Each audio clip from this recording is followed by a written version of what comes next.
पृथ्वी माता के ऊपर हम मलमूत्र त्यागें, पृथ्वी माता के ऊपर हम बिल्डिंगें बनाते हैं, खुदाई करते हैं, उससे माता पृथ्वी को कष्ट नहीं होता। पर जब पाप बढ़ता है तो माता पृथ्वी त्राही त्राही करती है, पाप का बोझ नहीं सहन होता। आज भगवान ने उस पाप के बोझ को कम किया।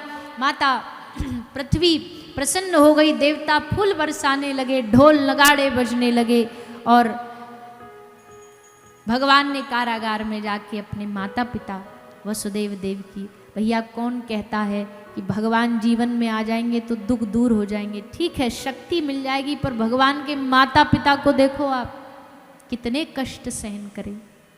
भगवान की माँ है देव की मैया, पर अपनी आंखों के सामने 6 बालकों को जन्म लेते मरता देखा है। भगवान राम थे लेकिन 14 वर्ष का वनवास तो उनको भी काटना पड़ा। मनुष्य बनकर के भैया जीवन में कोई बिना दुखों के, बिना कष्टों के जी नहीं सकता। ये जीवन का हिस्सा है। भगवान ने अपनी लीलाओं से ये समझाया है कि ये संसार में आए हो तो यहाँ दुख सुख संकट अच्छा बुरा तो चलेगा ही। भगवान को भी सहना पड़ा तो हम कौन से खेत की मूली हैं, हमको भी सहना पड़ेगा अच्छा बुरा सब। हाँ, पर जब जीवन में भगवान रहते हैं ना तो दुख उतना ज़्यादा असर नहीं करता है हमारे ऊपर, क्योंकि भगवान संगे लगता है कि ये भी जीवन का एक पड़ाव है, हो जाएगा पार, ऐसा भाव आ जाता है मन में। तो आज भगवान ने अपने माता पिता को कारागार से मुक्त कराया, नाना उग्रसेन को मथुरा का राजा बनाया। श्री प्रभु ने अब सोचा कि भैया अब बड़े हो रहे हैं, अब तो राजकुमार बन गए हैं, अब ब्याह की भी उम्र हो गई, अब रिश्ते आने लग जाएंगे। अब रिश्ते वाले लड़की वाले पूछेंगे कि जी लड़का ने क्या क्वालिफिकेशन, क्या पढ़ाई लिखाई कर रखी है। अब ये थोड़ी बोल सकते हैं कि जी हमारा लड़का ब्रज का नंबर 1 का चोर है, चोरी में एक्सपर्ट है, चोराग्रगण्यम। तो अब थोड़ा बहुत तो कुछ पढ़ाई लिखाई करनी पड़ेगी तभी कोई अपनी छोरी देगा। तो ठाकुर जी पढ़ने गए संदीपनी महर्षि के आश्रम में, वहीं सुदामा जी से भेंट हुई जिनकी कथा आप कल सुनोगे। वहीं अपनी गुरु माता का पुत्र दक्षिणा स्वरूप भगवान प्रदान करके आए, वापस लौटे। देव की माता और उद्धव जी के साथ भगवान का मिलन हुआ। ब्रज की याद, ब्रज का विरह कृष्ण को सताता रहा। जब विरह अति हो गया तो भगवान ने उद्धव जी को संदेशवाहक बना के ब्रज भेजा।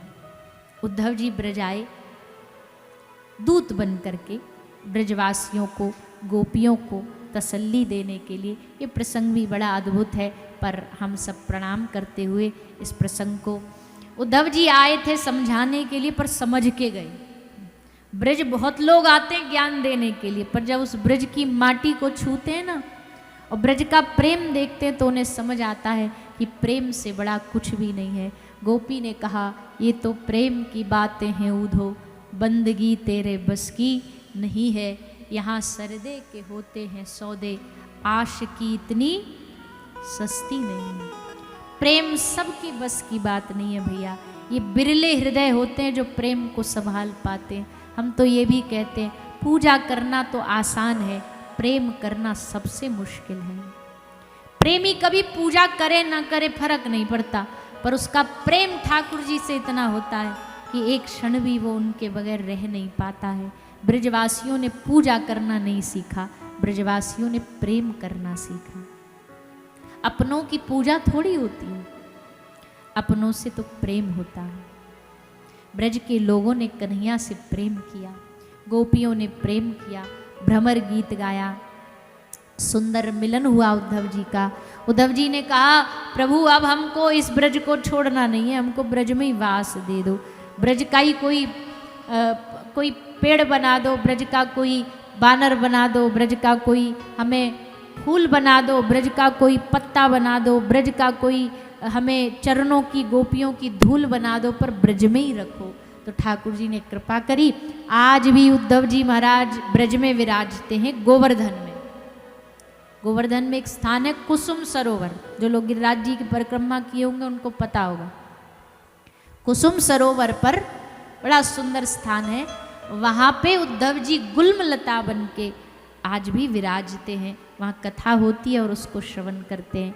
ऐसे उद्धव जी पर कृपा करी।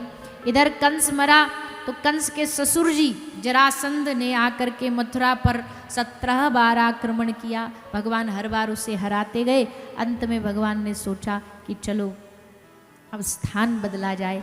स्थान बदल के भगवान द्वारिका गए। विश्वकर्मा जी के द्वारा एक स्वर्ण द्वारिका बनाई। उसी द्वारिका में निवास करके भगवान ने 16,108 विवाह किए, जिनमें से पहला विवाह हुआ किनके साथ हुआ? अरे बोलो ना जोर से। माता रुक्मिणी जी के साथ भगवान ने प्रथम विवाह किया है।